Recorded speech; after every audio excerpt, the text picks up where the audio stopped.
हाय everyone, मैं Vartika. Welcome to my channel. I hope आप सब अच्छे होंगे। So DT plus B PRT के लिए हम NIS समरी कंप्लीट कर रहे थे। इसमें हमने पहले वाली जो वीडियोस करवा दी हैं, जो कोर्स कंप्लीट करा दी हैं, उनको नहीं देखा तो देख लीजिएगा। प्लेलिस्ट का लिंक मैं डिस्क्रिप्शन में दे रही हूँ।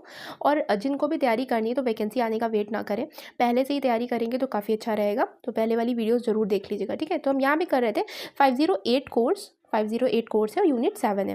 तो यूनिट 6 में हमने बात की थी कि हम स्कूल में जो स्वास्थ्य संबंधी शिक्षा से संबंधित कार्यक्रम चलाए जाने चाहिए, तो वही प्रोग्राम के ऊपर यहाँ पे हम और डिटेल में जानेंगे कि स्कूल हेल्थ एजुकेशन प्रोग्राम के एस्पेक्ट क्या होते हैं, मेन एस्पेक्ट क्या है, महत्वपूर्ण पहलू क्या है। तो सबसे पहले है स्वच्छ पेयजल आपूर्ति, ठीक है, क्लीन ड्रिंकिंग वाटर सप्लाई। तो स्कूल में ये होना चाहिए। अब ये होना चाहिए तो ये इतना तो आएगा नहीं, मतलब इससे डिटेल में अगर क्वेश्चन बन सकता है तो ऐसे बनेगा कि एज अ शिक्षक हमको क्या ध्यान देना चाहिए। तो एज अ शिक्षक हमको ये ध्यान देना है कि वहाँ पे जो पानी है जिसमें रखा जाता है टैंक वगैरह में, उसकी प्रॉपर सफाई हो रही है नहीं हो रही है, बच्चों की क्षमता के अनुसार पेयजल उपलब्ध है या नहीं है, पानी ढका हुआ, मतलब जो पानी स्टोर किया जा रहा है वो ढका हुआ होना चाहिए। तो ये सारी चीज़ें हमको देखनी है, ठीक है। और स्कूल की तरफ से क्या होना चाहिए, स्कूल की तरफ से पानी को साफ़ कराने के लिए क्लोरीन की जो टैबलेट है वो सब उपलब्ध कराई जाए। तो ये सारी चीज़ें ध्यान देने योग्य हैं। अब नेक्स्ट आ जाता है कि क्लीन टॉयलेट एंड यूरिनल्स। अब यहाँ पे सबसे पहला पॉइंट आ जाता है कि सेपरेट टॉयलेट की व्यवस्था होनी चाहिए गर्ल्स एंड बॉयज़ के लिए। जो स्पेशल नीड के बच्चे हैं उनके लिए व्यवस्था की जानी चाहिए। एज अ टीचर हमको ध्यान देना है कि वहाँ पे कोई मतलब सफाई पहली बात तो दिन में 2 बार होनी चाहिए। हालांकि एक्चुअल में हम जाएँ तो एक्चुअल में ये इतनी भी नहीं होती है स्कूल्स में, गवर्नमेंट स्कूल्स में, लेकिन यहाँ पे जो डेटा दे रखा था उसके अकॉर्डिंग 2 बार होनी चाहिए। और उसके अलावा मतलब अगर यूज़ के बाद, छुट्टी के बाद उसमें लॉक लगा लेना चाहिए ताकि कुछ भी ऐसा गड़बड़ सा ना हो सके, ठीक है। नेक्स्ट आता है सेफ फूड। सेफ फूड का मतलब है कि जो स्कूल में मिड डे मील प्रोवाइड किया जा रहा है, खाना प्रोवाइड किया जा रहा है, वो न्यूट्रिशन युक्त होना चाहिए, साफ़ सुथरा होना चाहिए, हाइजीनिक होना चाहिए। तो इन सब चीज़ों का हमको ध्यान रखना है। नेक्स्ट आ जाता है कि हाथ धोने की सुविधा। ये सारे जो स्वास्थ्य शिक्षा से संबंधित कार्यक्रम है उसमें इन सारी बातों पर ध्यान दिया जाता है। तो हैंड वॉशिंग फैसिलिटीज़ में हमको क्या ध्यान देना है कि जो वॉश बेसिन लगा है वो बहुत ऊंचाई पे ना लगा हो, बच्चे की पहुंच में हो। और दूसरी बात ये कि बच्चों के अकॉर्डिंग वॉश बेसिन होना चाहिए, मतलब अगर बच्चों की संख्या ज़्यादा है तो वॉश बेसिन की संख्या भी ज़्यादा की जानी चाहिए। और एक और बात, पानी का रीयूज़ किया जाना चाहिए। मान लो वो पानी जो वॉश बेसिन वाला निकल रहा है उसको कैरियर से होते हुए आप ले सकते हो, मतलब पानी का वेस्टेज ना हो, इसका भी एज अ टीचर हमको ध्यान देना है। नेक्स्ट आ जाता है ड्रेनेज। ड्रेनेज में हमको पानी की जो निकासी है वो देखनी है कि जो नाली वगैरह है वो ढकी हो, ताकि पानी एक जगह इकट्ठा ना हो रहा हो, ताकि वहाँ पे जो कीड़े मकोड़े पनपते हैं वो ना पनपे, ठीक है। अब और वहाँ पे जो जल निकासी, जो नाली वगैरह बनी है उसकी प्रॉपर सफाई भी होनी चाहिए। कीटनाशकों, जो पेस्टिसाइड हैं उनका छिड़काव किया जाना चाहिए। तो ये सारी चीज़ें हमको ध्यान देनी है। नेक्स्ट आ जाता है कूड़ा और निस्तारण, मतलब जो रिफ्यूज़ डिस्पोजल है इसका ध्यान देना है। तो यहाँ पे सबसे पहला पॉइंट तो ये आ जाता है 4R का मतलब क्या है। ये क्वेश्चन बनता है जनरली कि 4R स्टैंड फॉर, 4R का मतलब क्या होता है, रिफ्यूज़, रीयूज़, रिड्यूस, रिसाइकिल, ठीक है। तो जितने भी जैसे कूड़ा जो होता है, कूड़े में 2 तरीके के सामान होते हैं, जैसे बायोडिग्रेडेबल है या नॉन बायोडिग्रेडेबल है। बायोडिग्रेडेबल वो होते हैं जो कि माइक्रो ऑर्गेनिज्म के द्वारा डिकम्पोज कर दिए जाते हैं, अपघटित कर दिए जाते हैं। नॉन बायोडिग्रेडेबल वो होते हैं जो नहीं होते हैं, जैसे प्लास्टिक हो गया, ग्लास हो गया। तो उनको हमको कैसे करना है, या तो आप रिफ्यूज़ करें कि हम मना ही कर दें कि हम नहीं यूज़ करेंगे, रीयूज़ करें मतलब दोबारा यूज़ करना उन चीज़ों को, रिड्यूस करना जितना आप यूज़ करो उसकी संख्या थोड़ी सी कम कर देना, रिसाइकिल करना उसको फिर से किसी और चीज़ में बना देना। तो इन सारी चीज़ों का कूड़ा निस्तारण में ध्यान देना है। अब कूड़ा निस्तारण में एक एक्टिविटी दे रखी थी उस बुक में जो कि काफ़ी अच्छी थी, मतलब मुझे काफ़ी ठीक लगी। अगर इससे क्वेश्चन आता है तो आप क्लियर कर लेंगे यहाँ पे कि हमको A, B और C 3 डिब्बे बनाने हैं क्लास में, स्कूल में। 3 डिब्बे में A में हमको क्या करना है, जो बचा हुआ भोजन है वो डाला जाएगा। B वाले में जो कागज़ है या पेंसिल का जो छिलका वगैरह है वो डाला जाएगा। C में नॉन बायोडिग्रेडेबल सब्सटेंस डाले जाएंगे, जैसे प्लास्टिक, पॉलीथीन, जो ग्लास वगैरह का ऐसा कुछ है तो वो इसमें डाला जाएगा, ठीक है। तो यहाँ पे होगा क्या कि ए जो ऑब्वियसली जो ए वाला है, ए वाले से कंपोस्ट बनाने का काम करेंगे, कंपोस्ट बन जाएगा, खाद तैयार हो जाएगी। बी वाले का यूज़ करके हम अब बी वाला इंपॉर्टेंट हो जाता है। पी वाले से ऐसे आ जाएगा कि कागज़ और जो पेंसिल के पेपर, पेंसिल का जो छिलका वगैरह मिलता है, बचता है, उससे क्या बना सकते हैं, तो उससे पेपर मैसी प्रोडक्ट बनाया जा सकता है, ठीक है। पेपर मैसी प्रोडक्ट बनाया जा सकता है। तो पेपर में से सामग्री किससे बन जाएगी, तो ये बी वाले डिब्बे से बन जाएगी। और थर्ड वाला तो वो है पॉलीथीन वगैरह है, तो वो तो हानिकारक होता है, तो उसको रिसाइकिल करने पे यूज़ कर लिया जाएगा, उसको रिसाइकिल के लिए भेज दिया जाएगा। नेक्स्ट, प्रकाश व्यवस्था अच्छी होनी चाहिए, मतलब लाइटिंग अच्छी होनी चाहिए, क्योंकि अगर लाइटिंग अच्छी होगी तो आपका माइंड एक्टिव रहेगा और पढ़ने में भी बच्चों का मन लगेगा। अब एक कमरे में 4 से 5 ट्यूबलाइट की व्यवस्था होनी चाहिए। वेंटिलेशन, मतलब हवा का जो वायु का संचार है वो भी अच्छा होना चाहिए, कि हवा भी फ्रेश एयर मिल रही हो, खिड़कियाँ वगैरह ढंग से हो वहाँ पे। बच्चे की आरामदेह व्यवस्था, अब यहाँ पे थोड़ा सा समझने वाला है कि बच्चे की आरामदेह व्यवस्था में बैठने की जो व्यवस्था होती है, सीटिंग अरेंजमेंट होता है, वो अलग अलग होता है। जैसे अगर समूह की बात करें तो ग्रुप वाला, अगर ग्रुप वर्क चल रहा है तो बैठने की व्यवस्था ग्रुप में होगी। अगर हम यहाँ पे लेखन कार्य की बात करें, जो मतलब अगर कुछ लिखने वाला काम हो रहा है, तो उसके लिए ऐसी सीटिंग अरेंजमेंट होना चाहिए कि बच्चों को ब्लैक बोर्ड जो है वो ढंग से दिखाई दे। ठीक है, इसमें विकलांग जो बच्चे हैं उनके लिए स्पेशली ध्यान दिया जाना चाहिए कि उनको दरवाजे के पास बैठने देना चाहिए, या दरवाजे के पास बैठे, या फिर अगर जिसको दिखता नहीं है वो उसको आगे, कम दिखता है उसको आगे बैठाया जाना चाहिए।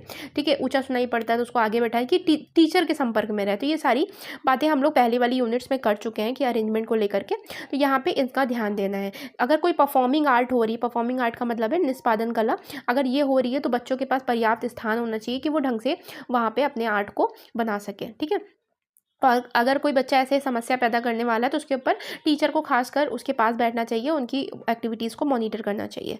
नेक्स्ट, यहाँ से क्वेश्चन बनने का चांस है, देखिए जहाँ से होगा वहाँ से मैं बता दूंगी। अब यही मैं कहती हूँ कि मेरे नोट्स को सिर्फ पढ़ लेने से नहीं होगा, जब मैं बताती हूँ तो उसको समझना भी इंपॉर्टेंट है, क्योंकि पेडागॉजिकल क्वेश्चन में अंडरस्टैंडिंग बहुत मायने रखती है। तो यहाँ पर कहा जा रहा है कि प्रेरक, संवेदात्मक और सामाजिक वातावरण, मतलब हेल्थ एजुकेशन का मतलब ये नहीं कि अब ये सारी सिर्फ केवल फिजिकल इन्वायरमेंट ही दो, आसपास का जो इन्वायरमेंट है वो उसी को आप बेहतर करो, बल्कि बच्चों को इमोशनल और सोशल इन्वायरमेंट भी देना बहुत ज़रूरी है। तो conductive, emotional and social environment ये कौन देगा? ऑब्वियसली टीचर देगा। ठीक है, क्योंकि टीचर ही संपर्क में रहता है बच्चे से। वहाँ पे टीचर क्या कर सकता है इसके लिए? तो ग्रीटिंग प्रोग्राम कर सकता है, अभिवादन, मतलब जो ऐसे स्टार्टिंग में बोलते हैं हम लोग गुड मॉर्निंग, ऐसे गुड आफ्टरनून, तो उसको ग्रीटिंग प्रोग्राम हो गया, जैसे नाम जानना या उनके बच्चों के बारे में जस्ट एक इंट्रोडक्शन टाइप में। न्यू कमर्स क्लब का मतलब है अगर नए बच्चे जो आते हैं उनको भी मौका देना, उनको क्लास से वो इंट्रोड्यूस कराना। चेंजिंग सीट, अगर सीट मतलब जैसे अगर कोई बच्चा यहाँ परमानेंट बैठ रहा है तो उसको किसी और के साथ बैठाना, तो अब उससे क्या होगा कि कोई नया फ्रेंड बनेगा, मतलब सोशल इन्वायरमेंट होगा ना वहाँ पे। 1-to-1 कॉन्टेक्ट, मतलब 1-to-1 एक ऐसा नहीं है कि ओवरऑल क्लास को ही वो पढ़ा रहा है, बस ये एक एक बच्चे से जा करके अपना बात करना। पीयर रीडिंग प्रोग्राम का मतलब सहपाठी के साथ में रीडिंग की जाए, कि साथ में 2 बच्चे खड़े होकर रीडिंग कर रहे हैं। सबसे इंपॉर्टेंट आ जाता है डिस्क्रिमिनेशन, नो डिस्क्रिमिनेशन पॉलिसी को फॉलो करना। एज ए टीचर हमको कभी भी डिस्क्रिमिनेशन नहीं करना है, भेदभाव नहीं करना है, कि ना जाति के आधार पे, ना जेंडर के आधार पे, ना किसी भी आधार पे हमको भेदभाव नहीं करना है। तो यहाँ पे हो जाता है, ये वाला पॉइंट जरूर याद रखिएगा। अब ये हिंदी में मैंने इसलिए नहीं लिखा क्योंकि हिंदी में बिल्कुल भी समझ में नहीं आता जो भी उसमें हिंदी दे रखी थी। यहाँ पे अब आ जाता है कि 4R का मतलब मैंने बता दिया, 4R stand for this. So next topic है हेल्थ इंस्ट्रक्शन, मतलब विद्यालय में स्वास्थ्य संबंधी क्या निर्देश होते हैं, तो उनको लेकर के हम यहाँ जानेंगे। सबसे पहला पॉइंट है बैलेंस डाइट। सबसे पहले तो यही जान लेते हैं फूड क्या होता है। Food is something which provide us energy. Food वो चीज़ होती है जिससे ऊर्जा प्राप्त होती है। अब यहाँ पे बैलेंस डाइट की बात करते हैं, तो बैलेंस डाइट क्या होता है, बहुत अच्छी डेफिनेशन दे रखी थी। बैलेंस डाइट का मतलब ये तो होता है कि उसमें पर्याप्त मात्रा में न्यूट्रिएंट्स हैं, यानी कि पोषक तत्व हैं, लेकिन ये जो पोषक तत्व हैं ये कार्य और आयु के अनुसार होने चाहिए। मतलब ऐसा नहीं है कि एक बैलेंस डाइट का जो मेरे लिए बैलेंस डाइट होगी वही आपके लिए होगी। कार्य के अनुसार, एज के अनुसार बैलेंस डाइट डिफ़र करती है। ठीक है, अब बैलेंस डाइट में क्या होता है, पर्याप्त मात्रा में न्यूट्रिएंट्स होते हैं। न्यूट्रिएंट्स का मतलब पोषक तत्व होते हैं। अब पोषक तत्व क्या होते हैं, पोषक तत्व कौन कौन से हैं? कार्बोहाइड्रेट है, कार्बोहाइड्रेट को ऊर्जा देने वाला फूड बोला जाता है। फैट हो गया, फैट को भी ऊर्जा देने वाला बोला जाता है, मतलब इससे भी एनर्जी मिलती है। अगर इनमें पूछा जाए इन दोनों में सबसे ज़्यादा एनर्जी किससे मिलती है, तो फैट से ज़्यादा एनर्जी मिलती है एज़ कम्पेयर टू कार्बोहाइड्रेट। ठीक है, ये सारा साइंस का पार्ट है, तो आप वहाँ पर तो डिटेल में पढ़ ही चुके होंगे। प्रोटीन जो होता है उससे बॉडी बिल्डिंग, मतलब शरीर बनाने के लिए। अगर देखा जाए तो जैसे बच्चा कोई अगर कमज़ोर है या फिर बच्चे को प्रोटीन इसलिए दी जाती है ताकि उनकी बॉडी बिल्ड हो, है ना। मिनरल सॉल्ट जो होते हैं वो सुरक्षा प्रदान करने के लिए जो होते हैं, मिनरल सॉल्ट का काम क्या होता है, प्रोटेक्ट करना काम होता है। तो जो प्रोटेक्टिव फूड बोला जाए तो वो मिनरल सॉल्ट हो जाते हैं। विटामिन का भी काम होता है वही मरम्मत करना और जो प्रोटेक्ट करना। रफेज क्या होता है, तो रफेज को मोटा चारा कहा जाता है। ये फाइबर कंटेंट होता है प्लांट का। तो अगर आ जाता है फाइबर कंटेंट प्लांट का क्या होता है, तो प्लांट का पेड़ों का तंतु पदार्थ किसे कहते हैं, तंतु पदार्थ होता है रफेज।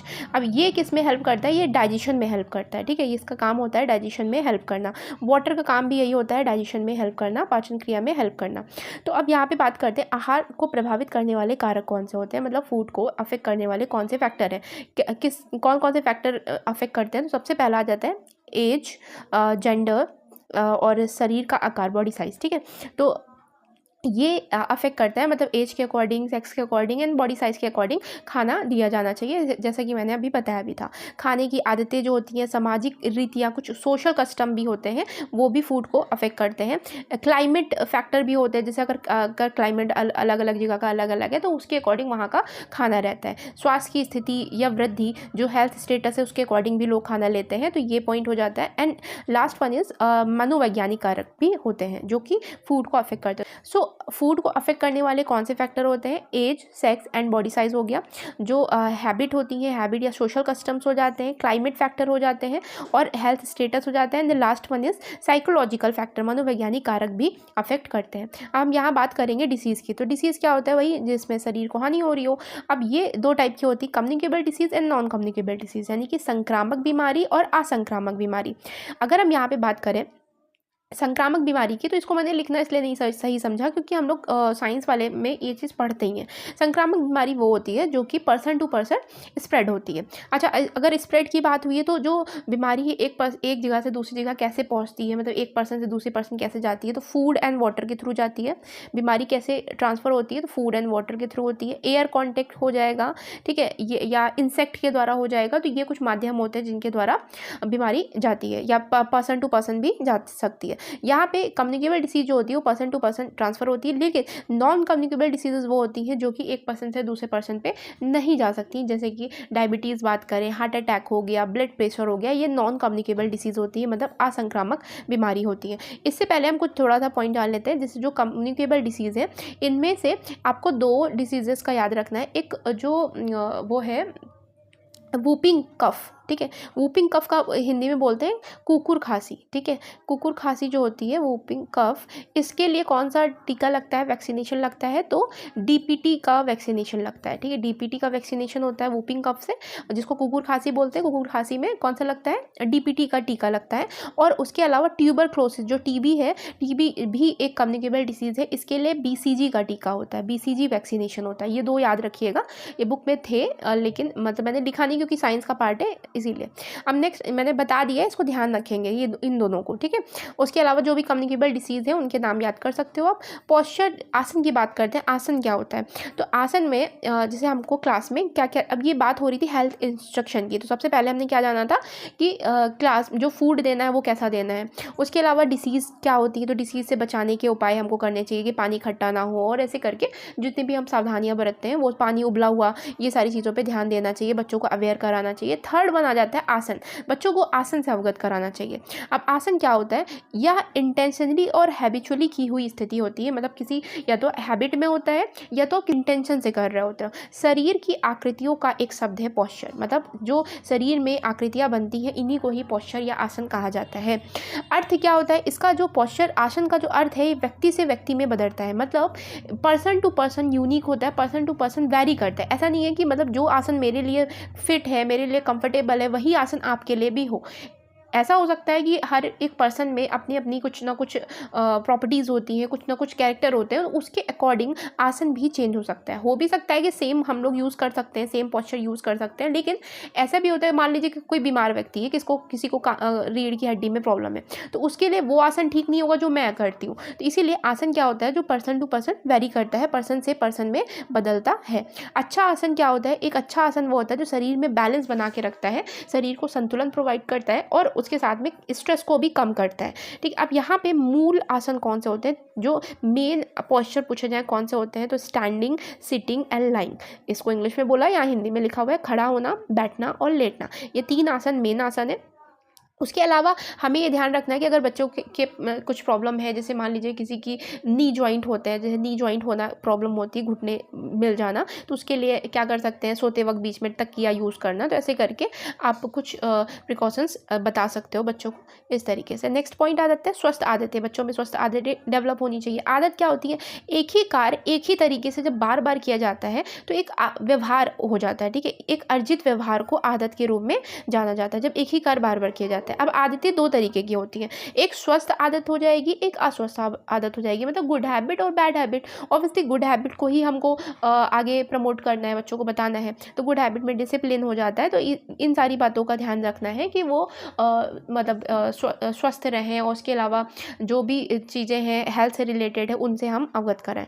शिक्षक की भूमिका क्या होती है, शिक्षक की भूमिका ये होती है कि बच्चों को प्रेरित करें, इनकरेज करें, अभिभावकों के शब्दों का विस्तार करें। कभी कभी ऐसा होता है, इसका मतलब ये है कि कभी कभी ऐसा होता है कि घर में कुछ वर्ड ऐसे पेरेंट्स बोल देते हैं और उनको लेके वो कंफ्यूज रहते हैं बच्चे। तो अगर वो शिक्षक के पास वो वर्ड लेकर के आ रहा है तो उनको एक्सप्लेन करना, उसको सही डायरेक्शन देना, ये शिक्षक का काम हो जाता है। स्वयं उदाहरण प्रस्तुत करना, स्व अनुशासन मतलब खुद डिसिप्लिन होना, समयबद्धता, समय से आना, स्वयं स्वस्थ खाने की आदत। तो इससे क्या होगा, क्योंकि शिक्षक एक खुद एग्जाम्पल हो जाता है बच्चों के सामने, इसीलिए बच्चों के लिए ये इंपॉर्टेंट हो जाता है कि शिक्षक भी खुद अनुशासन में रहे और स्वस्थ खाने की आदत, तो ऐसे करके अच्छी जो स्वस्थ आदतें हैं वो शिक्षक खुद अपनाए। तो यहाँ पे होता है ये चैप्टर खत्म, और आई होप ये चैप्टर आपको समझ में आया होगा। थोड़ा सा अंडरस्टैंडिंग बेस्ड था, लेकिन आप अगर सुनोगे तो आप एग्जाम के टाइम में आएगा तो आप इजीली कैच कर लोगे कि हाँ ये वर्ड ये थोड़ा सा पॉजिटिव सेंस में जा रहा है या निगेटिव सेंस में जा रहा है, तो वहाँ से हो जाएगा। ठीक है, तो वीडियो अच्छी लगी हो तो लाइक एंड कॉमेंट कर दीजिएगा, कॉमेंट जरूर कर दिया करें, तो क्योंकि काफ़ी मतलब रीच बढ़ जाती है और